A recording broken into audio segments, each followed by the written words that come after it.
Hello everybody and welcome to this video. It's a continuation in the series on The Great Gatsby. Everything I go through in today's video comes from Mr. Bruff's Guide to The Great Gatsby, written by Mrs. Hallahan, available in paperback form, Kindle form and ebook, so follow the links in the description and pick up a copy. So today we're going to look at the character of J. Gatsby. Now, our uncertainty of Gatsby is mirrored by his own self-perception. He's both duplicitous and honest, privileged and disadvantaged, self-absorbed and outward-looking. From the beginning, the seed of uncertainty is sown by Nick when he says that Gatsby turned out all right in the end. And this faint praise is the first impression we're given of J. Gatsby, leading the reader to initially presume much of Gatsby's character is indeed not all right. If he turns out all right in the end, then we're assuming that he's not all right to begin with. We can see Gatsby as a tragic hero, rising and falling in success as he attempts to win the heart of a woman who was undeserving of his love. There is an Aristotelian notion of a fatal flaw or a hamartia, a personality trait that causes our tragic hero to be imperfect and in some way responsible for his own death. Gatsby's inability to tell the truth and his determination to recreate the past leads to Daisy's rejection in the hotel suite and their subsequent journey home towards death through the cooling twilight. In Greek and Shakespearean tragedies, their heroes have noble births. They're kings, princes, sometimes unknowingly so, sons and daughters of houses, both alike in dignity, as we see in Romeo and Juliet, and so on. But Gatsby has no such connection. However, Fitzgerald does give him a kind of nobility in his rebirth before boarding Dan Cody's boat. This new Gatsby gives himself a different heritage, one where his parents were wealthy people in the Middle West, whose ancestors have all been educated at Oxford for many years. And this artificial history grants Gatsby a noble heritage and fulfills the traditional expectations of a Greek tragedy. Fitzgerald appears to be commenting on the American ability to reinvent yourself, to start again, through his presentation of Gatsby as a born-again aristocrat. The Mayflower landed on American shores in 1620 and reinvented Europe some 300 years later, and Gatsby is on the shore of Lake Superior and is doing the same. So Nick's changeable opinion of Gatsby varies according to what side of Gatsby is being exposed to him. Gatsby the soldier, a fellow veteran, is someone who Carraway feels an immediate affinity for, and during that first party it's the only conversation he has all evening that he seems to enjoy. He feels a connection of eternal reassurance with another human. However, Gatsby falls from Carraway's favour in the time between their first meeting and the confession of Gatsby's intentions for Daisy. On the morning that Gatsby picks him up for lunch in the city, Nick muses that Gatsby had little to say and is probably a person of some undefined consequence. This Gatsby appears to Carraway to be shallower, and Nick is distrustful of the different stories surrounding his mysterious neighbour, venturing to even speculate that perhaps he was a little sinister. Gatsby rises and falls in Nick's estimations. Nick refers to the point where he believed everything and nothing about him as a time of confusion. But Gatsby inspires renewals of great faith in Nick, and through this language Fitzgerald is intimating that their relationship is similar to that of God and worshipper. Fitzgerald depicts Gatsby as a god throughout the novel. Gatsby was, quote, the son of God, also, quote, going about his father's business. Similarly, Fitzgerald encourages us to echo Nick's opinion of Gatsby. When he doubts, so do we. When he believes, our faith is similarly renewed. And in his creation of this flawed and unreliable God, Fitzgerald criticizes a society where material possessions are sold as the solution for inner happiness, and where people worship, quote, a vast, vulgar, and meretricious beauty. Meretricious, I should say. Got to put my reading glasses on, over more spiritually enriching pursuits. So Gatsby was the party thrower, but not a party goer, in so much as he never drinks, never dances, never revels with the revellers, and Carraway's first comment that Gatsby was all right in the end seems all the more strange when the reader finishes the novel. So spoiler alert for those of you who haven't read the whole thing yet. But as we know, what happens at the end is Gatsby dies. So Nick, who admired Gatsby and assisted Gatsby and grieves for Gatsby, sees in his friend's death a lesson in modern morality. Gatsby dies so that others can live. And of course, this is a parallel to Jesus Christ. This Christ-like sacrifice was in Gatsby's case was unintentional, but Fitzgerald constructs the death so that when Gatsby dies, it provides George a sense of peace. He believes he's avenged his wife's death before he himself commits suicide. And Gatsby's death also excuses Daisy from having to tell him she isn't going to leave her husband after all. And finally, for himself, in dying, Gatsby avoids the suffering he would have had to endure had he lived and realised that the woman who was his sole desire was in fact undeserving of his love. The careless people of Tom and Daisy had been careless with Gatsby. He'd dreamed too big and his fall was inevitable. Fitzgerald lambasts the hypocrisy of the post-war upper classes and their focus on respectability over quality of character. Daisy and Tom symbolised the snobbery that had simultaneously enchanted and rejected a young Fitzgerald, desperate to be accepted. Gatsby is never visited in his death. Daisy, who had previously been visiting quite often in the afternoons, stays away and does not even attend his funeral. Gatsby never has to witness this rejection and is consequently spared the pain. By the end of the novel, Fitzgerald derides the unreliability of love that comes with caveats. Daisy's love was unconditional and therefore less pure and never destined to last.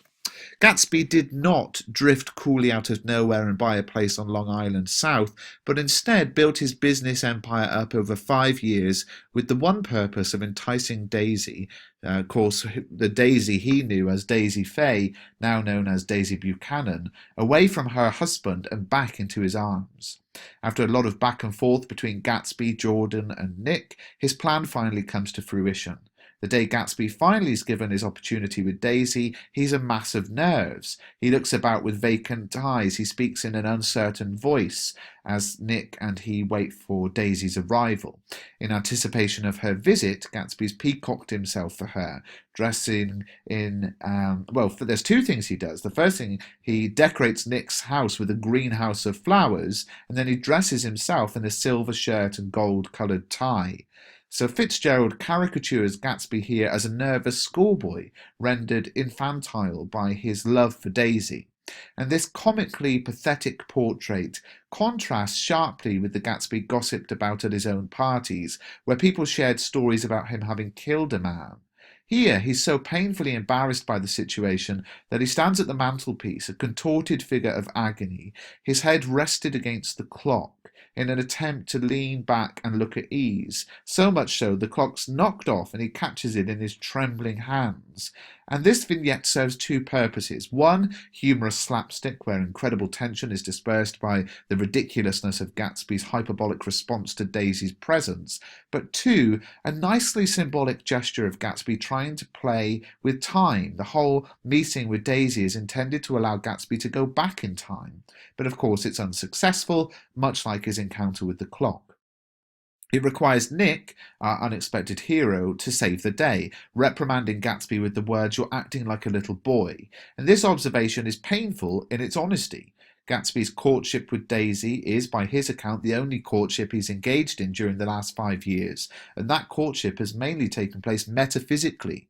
Just as much as Gatsby wishes to turn back time, it seems as if he's struck, back in time. He's stuck 5 years back in this emotional state. And although Daisy is not the naive pre-debutante teenager from Louisville that he had met originally, Gatsby's still the young man awed in Daisy and everything that she represents.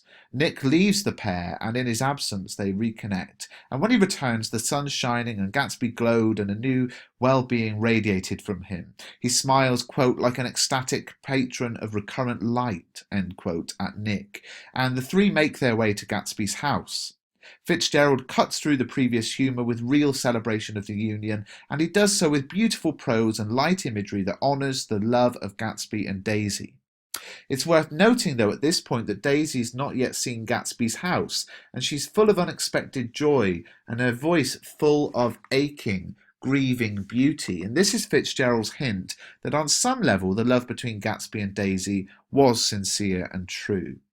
The plan comes together then, and Daisy is awed by Gatsby's possessions. As they walk through the garden, Daisy comments on Gatsby's huge home and wonders that he lives there all alone. For Daisy, she's filled with admiration, but for Nick, he supposes there are guests concealed behind every couch. So strange it feels to be in Gatsby's house and it not be crammed full of partygoers. On their journey through each room, it's quite interesting to think about what happens. Obviously, there's this, obsession with all of the shirts he has. But as they travel through each room of the house, each is swathed in rose and lavender silk, and Nick notes that Gatsby has revalued everything in his house according to the measure of response it drew from her well-loved eyes. Daisy is Gatsby's centre point. Everything is measured in relation to her, and his whole world has been orchestrated around her existence, without her even knowing it. And this highly romantic and sentimental idea is not expressed sinisterly by Fitzgerald, instead by depicting Gatsby as a love-struck fool around Daisy, one who nearly toppled down a flight of stairs in her presence. This obsession is sweet and innocent. In comparison to Tom, Gatsby is so outward-looking, he forgets to take care of himself, whereas Tom is so inward-looking, he's shocked when faced with the idea that Daisy had a world that exists outside of his own. So in contrast to Nick's wavering faith in Gatsby, Daisy's a more steady devotee. Although in the time before the events in the novel begin, we're aware of Daisy's faltering faith in Gatsby, when Nick supposes she was feeling the pressure of the world outside, and in her letters there was a nervous despair which worried Gatsby. Daisy's belief in Gatsby faltered at the beginning, and of course she married Tom, and then faltered at the end, and she stayed with Tom. Gatsby's behaviour following the crash is that which is almost pitifully depicted, a silent man in the garden of his lover's house while she sat inside conspiring with her husband. Nick leaves for fear of spoiling the sacredness of the vigil, implying a solemnity to Gatsby's actions, ironized by the reader's knowledge that Gatsby's belief in that the pair are in separate rooms is incorrect, and that they are instead sitting talking over fried chicken. Fitzgerald contrasts images of gullible, trusting Gatsby and the more cynical, self-serving Buchanans, further confirming to the reader that Gatsby may have come from lowly beginnings, but his morals are no better than those who were born into more respectable families. Gatsby's crime is important. He's in a car that hits a woman who ran into the road and doesn't stop. His motivation is Daisy, for whom he will of course take the blame. And Tom doesn't stop for two reasons: to avoid being connected to the crime via his wife, and to avoid his connection to Myrtle being revealed. Although both are deplorable, Gatsby manages to be slightly less so, and his misplaced faith in Daisy makes his act of sacrifice all the more pathetic, given that we later find she leaves the state to avoid prosecution, whilst Gatsby stays and then is slain on the back of Tom's lies. Daisy's most emotionally charged conversation with Gatsby is possibly the shirts conversation. Gatsby's showing Daisy just how worthy he is now of her, showing her his shirts of sheer linen and thick silk and fine flannel, provoking an emotional reaction from Daisy, who began to cry stormily that they're such beautiful shirts. Daisy values Gatsby here in the material goods he's been able to possess, just as Daisy's value rose in Gatsby's eyes due to the other men that had loved her, and in return his value increases for equally vacuous reasons. This commercialization of romantic love mirrors the increasing commercialization of every aspect of American life in the 1920s. The rise of advertisements in magazines, radio, billboards, newspapers means that commerce was permeating normal life, and this parallel of Daisy's opinion of Gatsby is Fitzgerald's observation of the inevitable commercialization of the human heart. If Gatsby excites Daisy through the contents of his wardrobe rather than his physical body or mind, then Gatsby's possessions and financial powers are what Daisy finds attractive. Of course, Daisy's influence upon Gatsby is particularly highlighted when the parties stop following her unsuccessful attendance in Chapter 6. Gatsby feels Daisy didn't like it, and Nick considers that much of the party offends Daisy. So on the doorstep of Nick's home, she and Gatsby share a pleasant half hour in the quietness of Nick's home and out of sight of the party. Now, comparing the last moments of the party where they wait on Gatsby's doorstep waiting for their car, Nick has to listen whilst Daisy and Tom argue whether the people were interesting, with Daisy defending Gatsby and the origins of his fortune. And these two encounters are interesting to compare due to their character traits that they highlight. Gatsby and Daisy's desire for privacy, which echoes Jordan's sentiment earlier on in Chapter 3 that large parties are so intimate, and Daisy and Tom's incompatibility are paralleled with each other, and yet again Fitzgerald gives an insight into the discord of their relationship. Interestingly, Daisy's reaction is to sing, and in doing so exhibits a type of cognitive dissonance where you exist with two different conflicting emotions between her state of mind and her ability to stay with Tom. Daisy both loves Gatsby and loved Tom, and rather than address the necessary reality to remedy her depression and actually leave Tom, she sings. As Daisy sings, Nick, our reliable observer, watches and imagines Gatsby above and supposes if a radiant young girl might catch Gatsby's eye and blot out his devotion to Daisy. Daisy's trapped by her marriage and the societal expectations that accompany that, whereas Gatsby's free to other romantic possibilities. Interestingly, this could also be interpreted as Fitzgerald's continuing presentation of Gatsby as a tragic hero. Daisy is the siren serenading him below, her voice enchanting him, and so therefore he's unwittingly mesmerized and controlled by her in ways both beyond his comprehension and control. And this idea that Gatsby is ploughing ahead, totally unable to stop the tragedy that awaits him, confirms the idea of Gatsby as a tragic hero, a person who cannot avoid his destiny.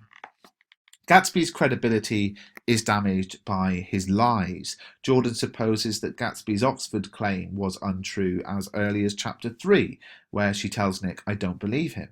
And it is via this lie that Tom's able to wedge a gap between Daisy and Gatsby when he lies regarding his acquisition of his wealth, and those lies are exposed in the hotel suite in Chapter 7.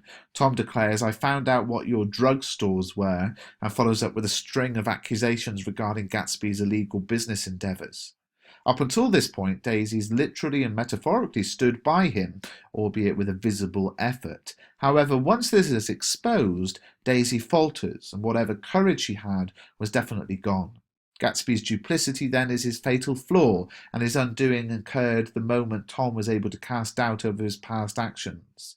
Fitzgerald challenges a society where a person like Gatsby is judged on his past, where people like Daisy and Tom are able to hide their past indiscretions, the car accident, the affairs, with their affluence. The air of suspicion that clouds people's opinion of Gatsby is created through his own reluctance to admit his lowly beginnings.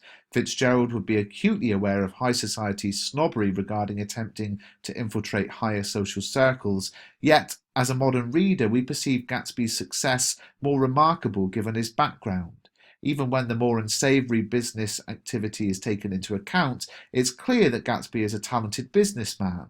Gatsby's drive to succeed is an admirable quality, and Fitzgerald romanticizes the years of Gatsby as a focused youth in Chapter 9 when Gatsby's father appears. A younger, more innocent Gatsby is depicted, one who was self-organized, self-sacrificing, who his father faithfully believed was bound to get ahead. When we contrast this purity to the unsavoury Tom Buchanan, who had every opportunity Gatsby didn't have and yet still chooses to dabble in dubious business activities to make his money, Gatsby's mistreatment becomes all the more unjust. So I hope you found this video useful. Let me just say that this is an example of how A-level analysis is a big step up from GCSE. Let me recommend that you pick up Mr. Bruff's guide to The Great Gatsby. I won't be making videos of all of its content, so do pick up a copy today, and thanks for watching.